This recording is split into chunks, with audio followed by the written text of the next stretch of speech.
அண்ணாமலை அவர்கள் ராஜினாமா பண்ண போறாரு. தனி கட்சி ஆரம்பிக்கிறாருன்னா அது பிஜேபி மோடி ஆசீர்வாதத்தோட தான் நடக்கும். மோடியை பகைச்சிட்டுலாம் அரசியல் பண்ண முடியாது.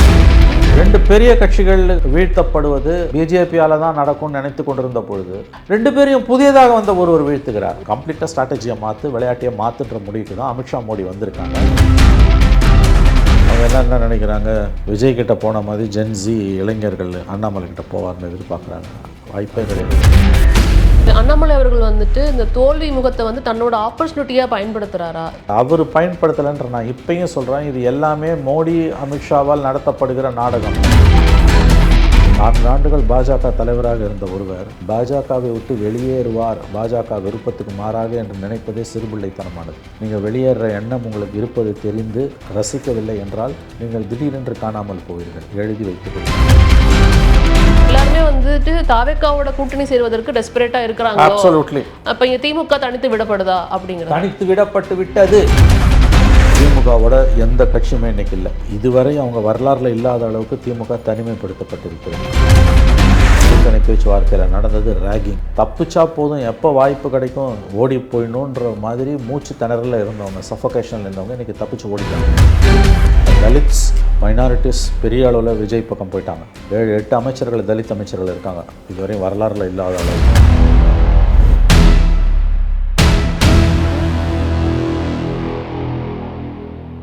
அண்ணாமலை அவர்கள் ராஜினாமா பண்ண போறாரு.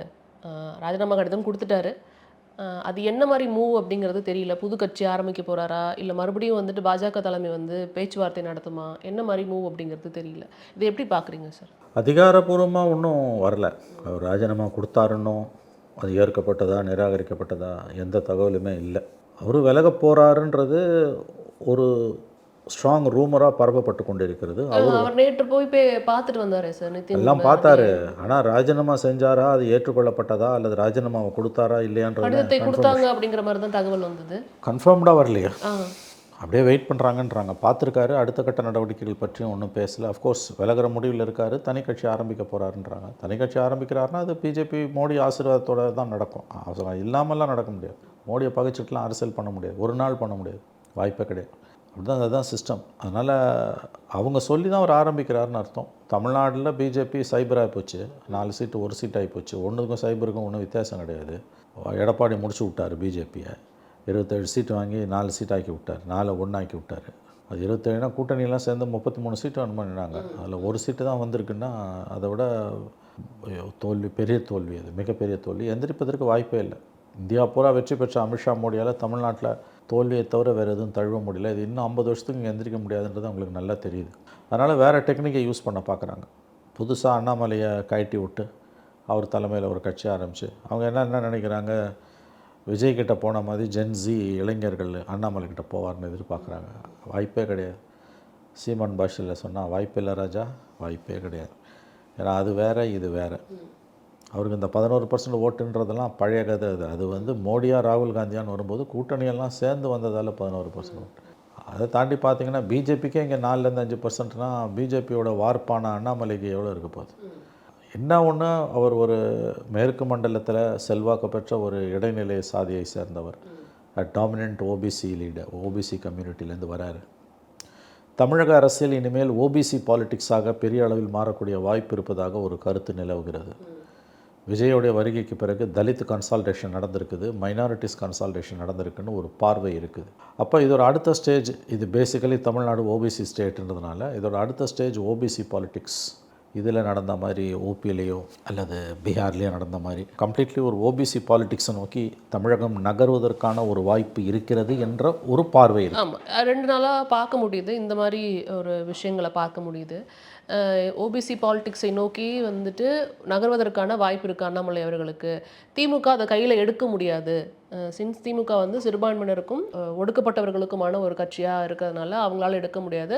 அந்த இடத்த ஃபில் பண்ணுறதுக்கு வந்து அண்ணாமலை வருவார் அப்படின்ற மாதிரி பேசுகிறாங்க. ஆனால் இப்போ தாவேக்கா எடுத்திருக்கிற இந்த டெசிஷன், அதாவது அமைச்சரவையில் இத்தனை பேருக்கு கொடுத்துருக்க இடமா இருக்கட்டும், இதெல்லாம் வந்துட்டு அப்படி வந்து ஒரு கண்ணோட்டத்தோட பார்க்கப்படுதுன்னு நீங்கள் நினைக்கிறீங்க? இல்லை, அதை தான் நான் சொல்ல வரேன். அதற்கான இது வந்துட்டு ஒரு நரேட்டிவாக செட் பண்ணுறாங்களா சார்? இல்லைங்க, அதுதான் நீங்கள் கவனிக்கணும். அப்படி ஒரு முயற்சியின் தொடக்கமாக இது இருக்கலாம். இப்போ தலித்ஸ், மைனாரிட்டிஸ் பெரிய அளவில் விஜய் பக்கம் போயிட்டாங்க.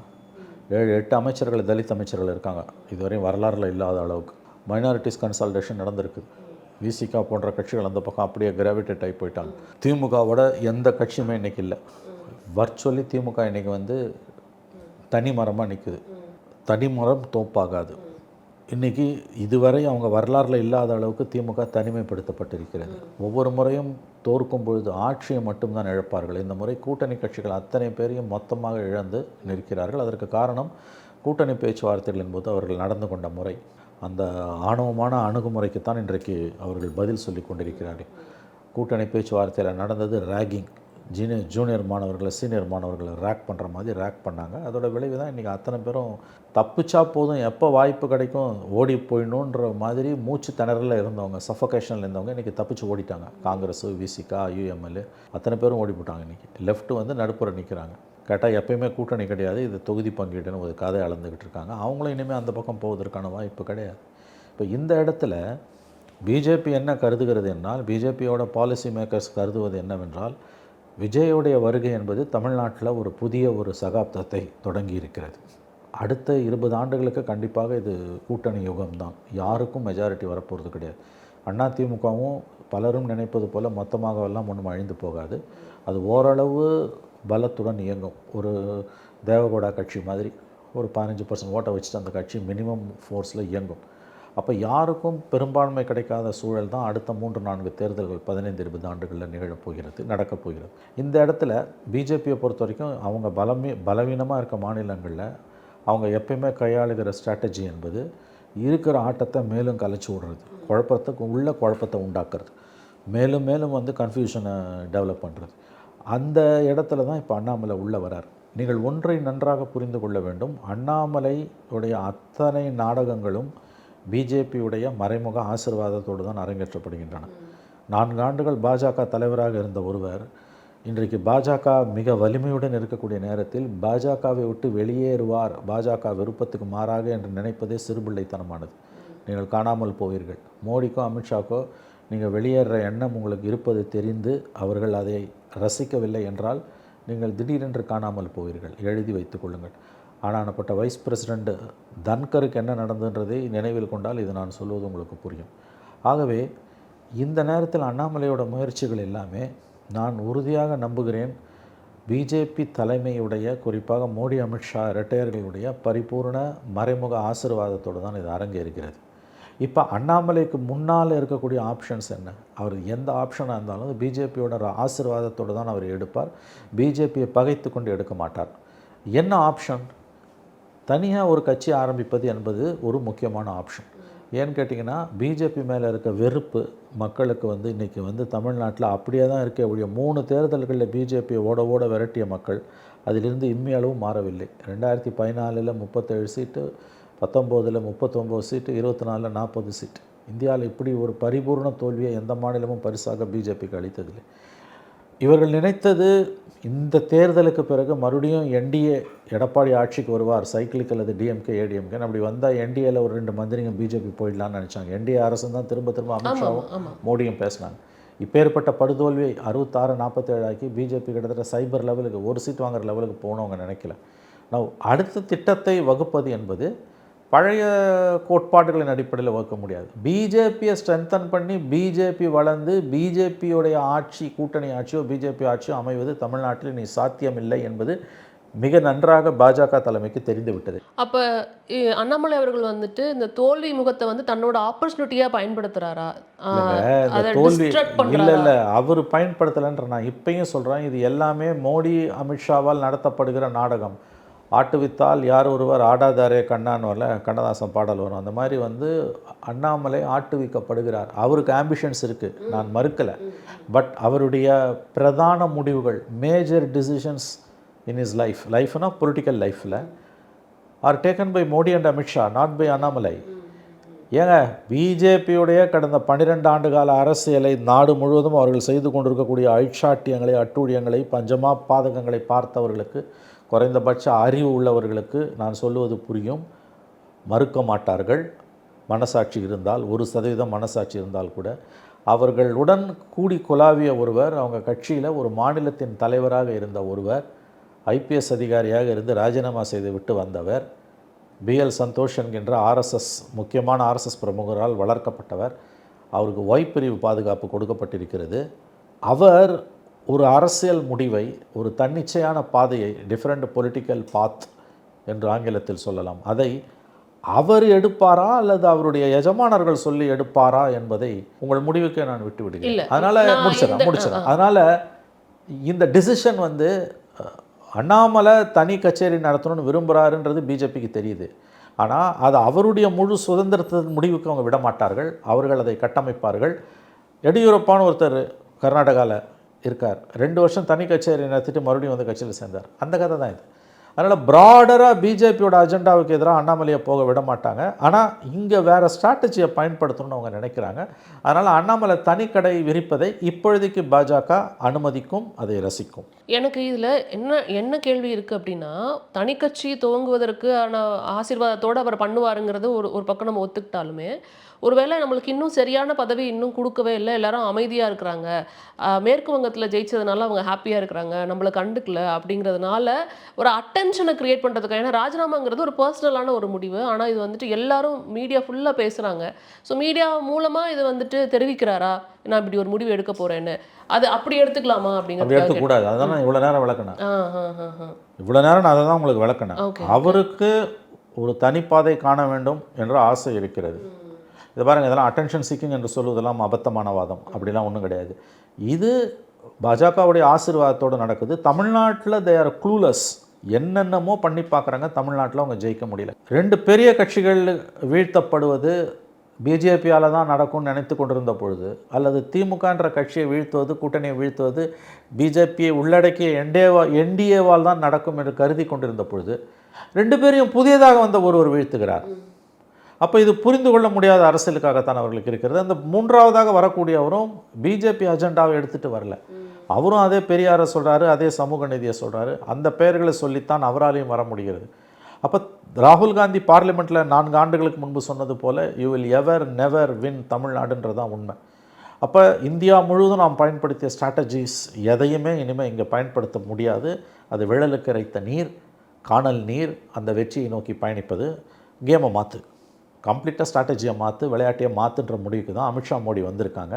இதில் ஒன்றும் பெரிய லாபம் வராதுன்னு அவங்களுக்கும் தெரியும். பட் ஒரு சான்ஸ் எடுத்து பார்க்கலாமே, நம்ம பையன் ஒருத்தன் விளையாட பார்க்குறான், விளையாட்டு போட்டுமேன்னு அவங்க நினைக்கிறாங்க. அப்படி தான் மோடி அவர்களுக்கு அண்ணாமலை மீது ஒரு சாஃப்ட் கார்னர் உண்டு.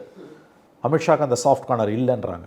உதாரணத்துக்கு சொல்கிறதுனா, 3 ஆண்டுகளுக்கு முன்பு திண்டுக்கல் காந்திகிராம் பல்கலைக்கழகத்தில் பட்டமளிப்பு விழா முடித்துவிட்டு மதுரை விமான நிலையத்திற்கு விமானம் ஏற போகும்பொழுது பிரதமர் அவர்கள் கான்வாயில் போகும்போது சாலை ஓரம் நின்றிருந்த அன்றைய பாஜக மாநில தலைவர் நம்முடைய அண்ணாமலை அவர்களை அழைத்து தன்னுடைய காரில் ஏற்றிக்கொண்டார்.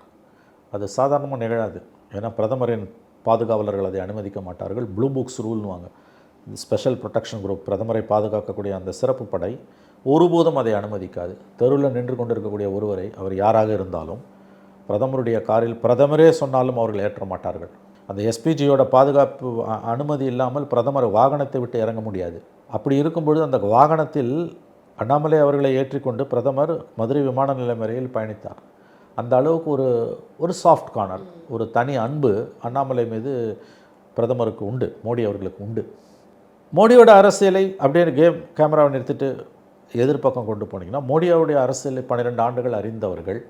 2014 பவருக்கு வந்து இப்போ 12 இயர்ஸ் முடியுது உங்களுக்கு.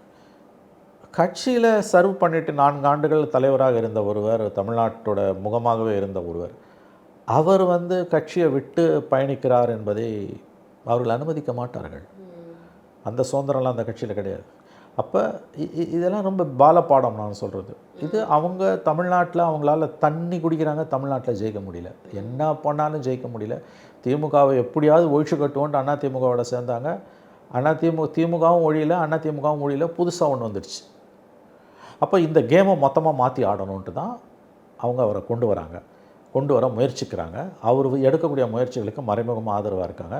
இதை நீங்கள் ப்ராடராக எப்படி புரிஞ்சுக்கணுன்னா, ஒரு சன்னிங் வந்து தமிழ்நாடு பாலிட்டிக்ஸில் நடக்க ஆரம்பிச்சிருக்குது. அது அடுத்த ஸ்டேஜுக்கு எப்படி போகுன்றதை பற்றி நம்ம பொறுமையாக தான் பார்க்க வேண்டியிருக்கும். அதாவது தலித்ஸ் மைனாரிட்டிஸ் கன்சால்டேஷன் வந்து அடிப்படையில் ஓபிசி பாலிட்டிக்ஸ் மேலோங்கிய ஒரு மாநிலத்தில் ஒரு புதியதொரு பாதையாக என்று தென்படுகிறது. நான் இந்த இடத்துல ஓபிசி பாலிட்டிக்ஸை முன்னெடுப்பதற்கு ஒருத்தரை கொண்டு வராங்க. அவர் ட்ரூ செக்யூலர் பார்ட்டின்ற மாதிரியெல்லாம் அவர் பேசுகிறாரு. அடிப்படையில் பாஜகவுடைய கொள்கைகளுக்கு எதிராக அவர் போக முடியாது. ஆனால் ஊபியில், பீகாரில் செய்த அந்த பரிசோதனைகளை, கர்நாடகாவில் செய்த பரிசோதனைகளை தமிழகத்திலும் அவர்கள் செய்ய முயற்சிக்கலாம். சார், இதில் முக்கியமாக கேட்கப்பட வேண்டிய கேள்வி என்ன அப்படின்னா, சார் திமுகவுடைய கூட்டணி கட்சிகள் வந்துட்டு இப்போ முக்கியமாக 3 பேர், காங்கிரஸ், ஐயுஎம்எல், அப்புறம் விசிகா 3 பேருமே வந்துட்டு அமைச்சரவையில் இடம் பெற்றிருக்கிறாங்கிறத பார்க்க முடியுது. இடதுசாரிகள் வெளியிலேருந்து ஆதரவு கொடுக்குறாங்க. இது எல்லாத்தையும் நம்ம போய் அவங்க கிட்ட கேட்டோம் அப்படின்னா, கூட்டணியில் நீடிக்கிறீங்களா அப்படின்னு கேட்டால் ஒரு கரெக்டான பதில் இப்போ வரைக்கும் இல்லை. இதில் இன்னொரு விஷயம் என்னென்னா, மதிமுகவும் வந்துட்டு நாங்கள் கூட்டணியில் நீடிக்கிறோமா இல்லையா அப்படிங்கிறத 21ஆம் தேதிக்கு அப்புறம் சொல்கிறோம் அப்படிங்கிற மாதிரி சொல்லியிருக்காங்க. கூட்டம் நடத்துகிறோம், அதுக்கப்புறம் தான் சொல்லுவோங்கிறாங்க. அப்போ திமுக இங்கே தனித்து விடப்படுதா? ஏன்னா அவரும் அதிருப்தியை வந்துட்டு வெளியிட்டிருக்கிறாருன்னு பார்க்க முடியுது வைகோ அவர்கள். காங்கிரஸ் வெளியில் போயிடுச்சுங்க, அதிகாரப்பூர்வமாக அன்னைக்கே சொல்லிட்டாங்க. காங்கிரஸ் இல்லை, திரும்ப மறைமுகமாக சொல்லிட்டாரு, தாவேகா அமைச்சரவைக்குள்ளே போனோன்னா கூட்டணியில் தொடர முடியாதுன்னு. ஐயுஎம்எல் அதுதான் சொன்னாங்க. ஆனால் ஸ்ட்ராங்காக ஒரு கொஸ்டினை போடும்போது தடுமாறுறாங்க. இடதுசாரிகளை பொறுத்த வரைக்கும் இன்னும் வினோதமான ஸ்டாண்டு. நாங்கள் எந்த காலத்துலையுமே கூட்டணியில் இருந்தது கிடையாது, தொகுதி பங்கீடு தான் ஒரு கதையை அளக்குறாங்க. ஆனால் இதே வாய் தான் என்ன பேசுச்சுன்னு கேட்டிங்கன்னா, இது கொள்கை கூட்டணி, தொகுதி உடன்பாடு இல்லைன்னு கடந்த காலங்களில் பேசுச்சு. எனவே இப்போ சொல்கிற ஸ்டாண்டை தான் நம்ம எடுத்துக்கணும். அரசியல்வாதிகளை பொறுத்த வரைக்கும் லேட்டஸ்ட் ஸ்டாண்டை தான் எடுத்துக்கணும். அவங்க என்ன சொல்கிறாங்கன்னா, ஃபைன்.